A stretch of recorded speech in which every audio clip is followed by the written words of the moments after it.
Is this the best Luka Doncic we've ever seen?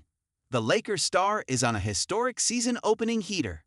Asked to describe what he'd seen from Luka Doncic in the early days of the 2025-26 NBA season, Marcus Smart found himself forced past grammar, diction, and sense.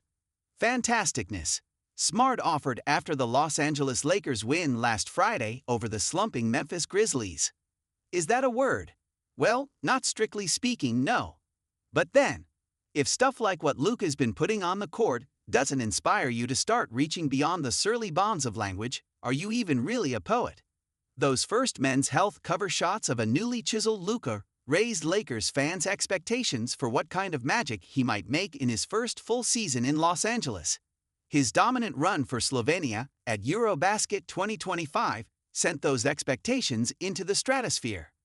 But even the most cocky optimist probably would have stopped shy of averaging 40 points, 11 rebounds, and 9 assists per game on career-best shooting.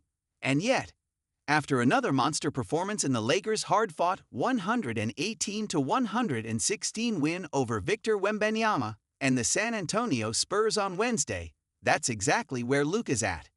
This is the best Luka Doncic we've ever seen is an awfully lofty claim, but it's also one that's getting harder to argue as we process through what's become a legitimately historic season-opening heater. According to Justin Kubacko of Statitudes, Doncic is just the second NBA player ever to score 200 or more points through his first 5 games, and the first to do it since the 1962-63 season. When the only person sharing a statistical achievement with you is Wilt Chamberlain, then chances are you're doing pretty friggin' well, and Doncic is virtually across the board. Virtually because, thanks to a 1-for-11 shooting night from three-point land against Memphis, he's at just 30.5% from long distance. Achilles had the heel, you know? He's been devastating when penetrating off the dribble, trailing only Shai Gilgeous-Alexander and teammate Austin Reeves in points scored on drives to the basket. His touch on the interior remains imperial. He's shooting a career-best 67.2% inside the arc, including an absurd 85% at the cup. That plus a 78.9% success rate at the charity stripe, where he's going more often than ever, has more than counteracted the frosty start from long range. After 5 games, Luka's true shooting percentage, which factors in 2-point, 3-point, and free throw accuracy, is 636, which would be by far the highest of his career. The only players who've ever finished a season with a usage rate and true shooting percentage even close to as high as Luka's are right now: James Harden in 2019-20, Joel Embiid in 2020-21 and 2022-23, and Giannis Antetokounmpo last season. In addition to leading the league in scoring, Doncic is also 5th in assists per game and 6th in points per game created via assist.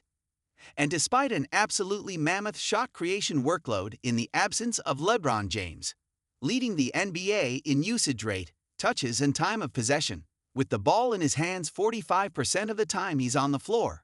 According to NBA RAPM, Luka's posting the lowest turnover rate of his career, coughing it up on just 11.3% of the offensive possessions he uses. The assists are up and turnovers down, in part because of the chemistry he's developing with big men Danger Ayton. He has 12 assists on Ayton buckets in just 108 shared minutes. And Jackson Hayes. Having a pair of huge rim-running roll threats who draw defensive attention creates additional space for Luka to cook in the in-between game. He's making nearly 2/3 of his floater-range paint shots and half of his mid-range looks. When combined with credible catch-and-shoot targets on the perimeter, Rui Hachimura and Jake LaRavia have both been shooting the lights out. It also makes for a pretty stunning engine of consistent NBA offense. Including plays where he passes to a teammate who shoots, the Lakers are scoring 1.85 points per play out of a Doncic pick and roll, the 4th highest rate of any player to finish at least 50 plays, according to Synergy Sports, behind only Jaylen Brown, rising star running Buddy Reeves, and Bucks breakout performer Ryan Rollins. Luka's previous career-high watermark in pick-and-roll point production, by the way, 1.157 points per play, back in 2022-23, when he led the Mavericks to the NBA Finals. All told, the Lakers rank 6th in points per non-garbage time possession, according to Cleaning the Glass. With Luka on the floor, though, they're scoring at a clip that would eclipse the Rockets' top-ranked offense. He just continues to get where he wants to go, and he takes what the defense gives him. Lakers coach J.J. Redick told reporters after Doncic scored 44 points against Memphis. A lot of the time, that's true. Sometimes, though, Doncic sidesteps taking what the defense gives and just goes ahead and takes whatever he wants, including, increasingly, the basketball. Doncic rounded out his offensive performance against the Spurs with a career-high tying 5 steals. His block and steal rates, like his defensive rebounding rate, are sitting at or near career highs. "I've never seen him like that," Hachimura said of Doncic's work on his, less heralded end of the floor. "But he's trying to be more aggressive on defense, and that's what we need from him too." Doncic has provided all that and then some. One of the biggest reasons why the Lakers sit at 7-2, second in the Western Conference behind the defending champion Thunder, who finally took their first loss of the season in Portland on Wednesday. All this, despite Doncic missing 4 games, despite James not having played yet as he works through a sciatica issue, and with Reeves missing a pair of games with groin soreness. As Law Murray noted at The Athletic, Redick has already had to cycle through 7 different starting lineups in 9 games as he navigates all the injuries. It's not yet clear when Redick will have a full squad to deploy. LeBron reportedly won't travel on the Lakers' upcoming 5-game road trip, meaning the earliest he could return is a November 18 home game against the Jazz, La's 15th game of the season, or when he'll be able to ease off the gas in terms of just how much he's asking of Luka.